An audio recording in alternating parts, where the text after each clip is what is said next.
આપણી વચ્ચે કનવરજીભાઈ પધાર્યા છે કચ્છની અંદર અને ચાંદાણી ગામની અંદર. એમનું પહેલાં તો હું બ્રહ્મ સમાજ પ્રમુખપતિ તરીકે એમનું સ્વાગત કરું છું ને આવકારું છું. ખરેખર આવા કનવરજીભાઈ જેવા ખેડૂત હોય તો અનેક ખેડૂતને પ્રેરણા મળે. વિચાર કરો, કોઈ જાતનું કાંઈ અહીંયા એમની કોઈ રિઝલ્ટની અંદર કોઈ ફ્રી ઓફ એમ કોઈ જાતનો કોઈ ચાર્જ વગર આટલી બધી પોતે ખેડૂત પ્રત્યેની પ્રેરણા મળે એની પોતાની એટલી મહેનત કે ખેડૂત કેમ આગળ આવે એટલા માટે આજ કચ્છની અંદર ચાંદાણી ગામની અંદર પધાર્યા છે. તો એમનો ખૂબ ખૂબ આભાર માનું છું અને ખૂબ એમને આવકારી છે ને અભિનંદન પણ આપું છું.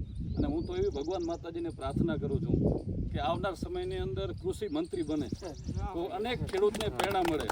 કારણ કે આવા જો કૃષિ મંત્રીઓ તો ખેડૂતની વેદના શું છે એમને ખબર પડે.